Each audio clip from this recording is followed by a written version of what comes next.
days off. I was spending half my day. Try it for free today at ZipRecruiter.com/offer6. And we'll see you back here in an hour. Outnumbered starts now.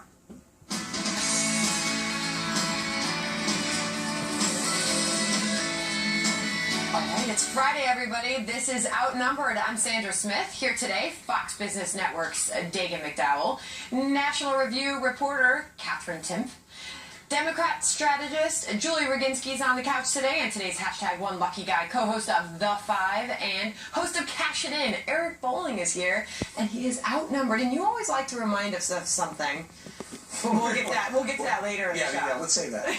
But I said it was stunning. Pink is hot. Well, thank you. You guys look amazing as well. That's a great little paisley tie thingy. Pockets, whatever that thanks is. for squeezing this into our schedule. Listen, I'm proud to be here. Thanks for having me. This is before we stab you in the neck. I know. It's all right. I'm ready for it. Okay, yeah, right. All right, let's get started. More details coming out about the FBI pushing to investigate allegations of pay-to-play at Hillary Clinton's State Department before being denied by the Department of Justice. A new report says 3 field offices wanted an investigation launched earlier this year after a bank alerted the FBI to the so-called suspicious activity of a foreign donor to the Clinton Foundation.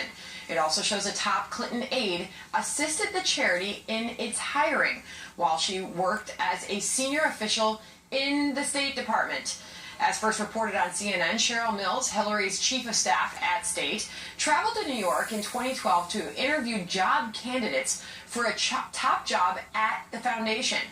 When pressed for an explanation, Clinton's campaign says, quote, Sheryl volunteered her personal time to a charitable organization, as she has to other charities. Sheryl paid for her travel to New York City personally, and it was crystal clear to all involved that this had nothing to do with her official duties. The idea that this poses a conflict of interest is absurd. And the State Department insists Mills' trip to the Big Apple was for, quote, personal travel, and that Mills paid for it herself. With all these new developments swirling around the Clinton campaign, Charles Krauthammer had this reaction when I filled in for Megan last night.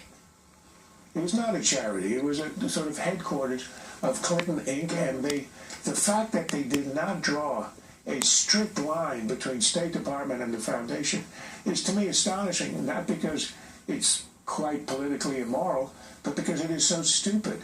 All right, Eric, what do you make of all this? Well, yesterday, Julie and I had a little discussion on the Clinton Foundation. Is it immoral? Is it unethical? Is it illegal? I mean, which one is it? Or is it just politically corrupt? And I think that at least immoral, unethical, and I'm thinking probably illegal as well, and I think they're going to finally get to this. This is a drip, drip, drip because, for one reason, FOIA requests are so difficult to get. It takes literally months to get one, sometimes even longer. I think they have a 75-year backlog on FOIA right now, so these things start to come out. That's why we don't get them all at once. As you get them, you look at them and see what's going on. 3 field offices recommending at least an investigation. Well, I would say you have to start looking at the DOJ. I guess it's going to be Loretta Lynch, who decided not to open up an investigation. Why? I mean, don't forget, she's the same person who didn't open up an investigation based on James Comey's recommendation, granted, but didn't, with the email server scandal. These are scandal against scandal upon scandal palooza with the Clintons. It's unbelievable to me to see that reaction from the Clintons, or from Hillary Clinton's camp, saying that it's absurd that anybody would think that this looks any other way. I know. It's like, what was she doing? She was just doing it for fun. Like, she has some time off. You know, you can drink some wine. You can maybe go golfing. No, I'd like to go interview people for the Clinton Foundation, and it's completely just a coincidence that this is my boss's foundation, and there's no way I'm even thinking I would be getting anything out of this. That sounds so ridiculous that I can't believe that she's able to continue to get away with this kind of stuff. I'm like a big fan of logic. I think it's the best, and logic says there's something shady going on. Is she going to continue to get away with this, or is this going to eventually hurt? You know, Eric, you and I did talk about this yesterday on The Five, and you know I've been very critical of the foundation and their relationship to the State Department. I will say this particular thing with Sheryl Mills, you have to know the history of Sheryl Mills with the Clintons. The fact is that she's been a factotum of theirs for a generation, if not longer. So it's not a surprise to me that she would be interviewing somebody at the foundation. I don't see the there there. In this particular case, what's the conflict of interest? No, but honestly, the conflict of interest, she's doing a favor for us. Is that we've already established the fact that there are people asking the State Department for favors to meet up with, to be introduced, to be brokered to an introduction for someone for business dealings. We know that's going on. They've admitted to that. I agree. Well, and if you put a second, before it was Aberdeen who was getting the calls, and now you put a second one at least representing the State Department and representing the Clinton Foundation at the same time. I don't know that she's. Here's the thing to me. Look, let's separate the two issues. The Huma Abedin thing, where she was making money to Nair, she was on the Clinton Foundation payroll, she was on the State Department payroll. To me, that's absurd and it's inexcusable. And that should never have been. For Sheryl Mills to interview somebody for a job at the Clinton Foundation.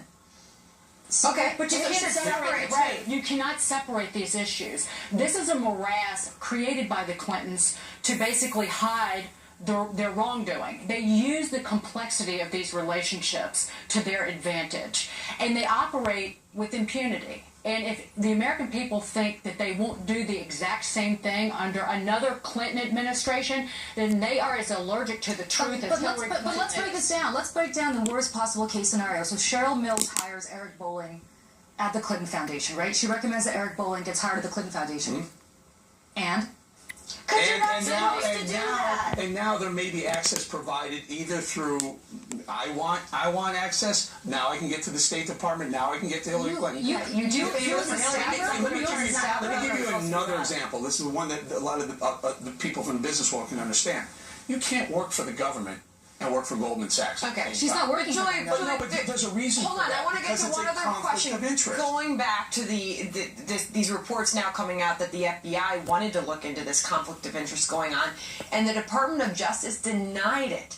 What do you make of that? If that's true, that's too bad. They should look into it. But look, I will never defend the relationship between the Clinton Foundation and the State Department. I haven't defended it from day one. I'm talking specifically about the Sheryl Mills issue.